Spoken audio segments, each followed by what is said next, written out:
केटी खोज्न अछामको केटो आयो रोटी केटी खोज्न अछामको केटो आयो पाइने हो कि रोज्न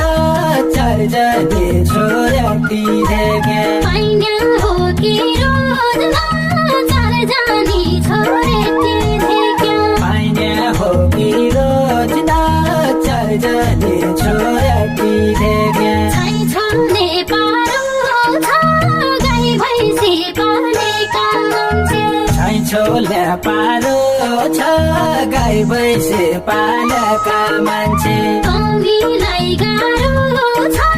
डोटेकी छोरेटी पाउन तमीलाई गाह्रो छ डोटी के छोरा